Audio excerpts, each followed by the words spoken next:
आपके पास लौटूंगी। कामरान ने खुद ही आलमगीर आलम जी से भी बातचीत की है। कामरान, मैं आपसे ये जानने की कोशिश करूंगी जिसका जिक्र अभी मैं धीरज जी से भी कर रही थी कि डिप्टी सीएम के नाम को लेकर इसलिए हम बार बार कह रहे हैं क्योंकि कहीं ना कहीं चर्चा है कि मंथन किया जाएगा, लेकिन खुद आलमगीर आलम इस बात को कहते हुए नजर आए जब आप बातचीत कर रहे थे कि देखिए ये कोई पद नहीं है, लेकिन हाँ कुछ लोग दबी जुबान से ये बोल रहे हैं तो देखा जाएगा। कामरान, मैं आपके पास लौटूंगी, लेकिन अरविंद भी हमारे साथ दिल्ली से जुड़ चुके हैं। अरविंद, क्या कुछ जानकारी सुनवाई के दौरान, क्या कुछ चीजें निकलकर सामने आई?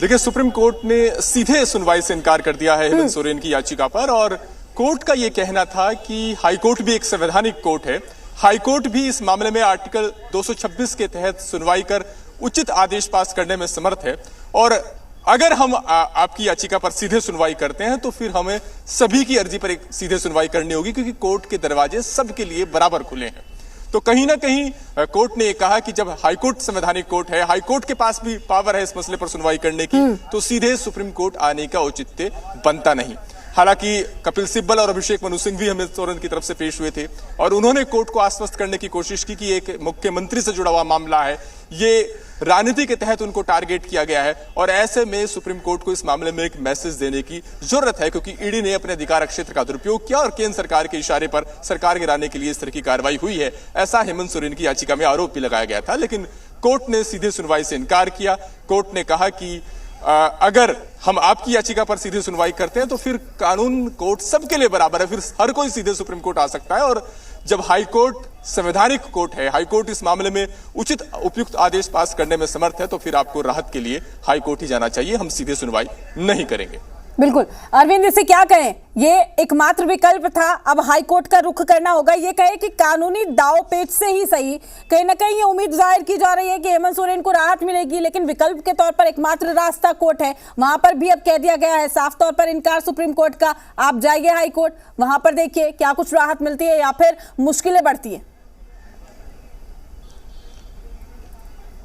बिल्कुल, अब उनको हाईकोर्ट ही जाना होगा, और कोर्ट ने अपने आज की सुनवाई में भी इस बात की याद दिलाई कि जब हेमंत सोरेन को समन जारी किए गए थे ईडी की तरफ से, उस वक्त भी उन्होंने पहले सीधे सुप्रीम कोर्ट का रुख किया था, लेकिन सुप्रीम कोर्ट ने समन के खिलाफ उनकी याचिका पर सुनवाई से इनकार कर दिया था, और हेमंत सोरेन को सलाह दी थी कि वो पहले हाईकोर्ट जाएं। हालांकि बात अलग है कि फिर हाईकोर्ट ने भी उनकी याचिका को खारिज कर दिया था, और उसके बाद समन के बाद उनका बयान रिकॉर्ड किया गया और फिर उनकी गिरफ्तारी हो गई। तो यहां पर भी उन्होंने पहले हाईकोर्ट को अप्रोच किया था, लेकिन बाद में उन्होंने सुप्रीम कोर्ट में ये कहते हुए रुख किया था कि जो हाईकोर्ट में उनकी याचिका है उसको वो वापस ले रहे हैं, और वो चाहते हैं कि सुप्रीम कोर्ट इस मसले पर सुनवाई करे, क्योंकि राजनीति से प्रेरित ये ईडी की कार्रवाई है और उनकी गिरफ्तारी पूरी तरीके से गलत है। लेकिन सुप्रीम कोर्ट ने फिर वही रुख दोहराया, और सुप्रीम कोर्ट ने कहा कि सीधे सुनवाई करना ठीक नहीं रहेगा, हाईकोर्ट भी एक संवैधानिक कोर्ट है और आप राहत के लिए हाईकोर्ट जा सकते हैं। बिल्कुल, यानी कि हेमंत सोरेन को एक बड़ा झटका लगा है सुप्रीम कोर्ट से, ये कहा जाए। जी बिल्कुल, सुप्रीम कोर्ट से जो उनकी उम्मीद थी वो पूरी नहीं हो पाई है। अब उनको पहले हाईकोर्ट का रुख करना होगा, और हाईकोर्ट से अगर उनको कोई राहत नहीं मिलती तब वो सीधे सुप्रीम कोर्ट आ सकते हैं। आपको याद होगा कि जब मनीष सिसोदिया की गिरफ्तारी हुई थी उस वक्त भी उन्होंने सीधे सुप्रीम कोर्ट का रुख किया था, और सुप्रीम कोर्ट ने उनको भी पहले सुनने से सीधे इनकार किया था और कहा था कि आप राहत के लिए हाईकोर्ट का रुख कर सकते हैं। तो इस मामले में भी ये उम्मीद की जा रही थी कि सीधे जिस तरीके से सुप्रीम कोर्ट में अप्रोच किया है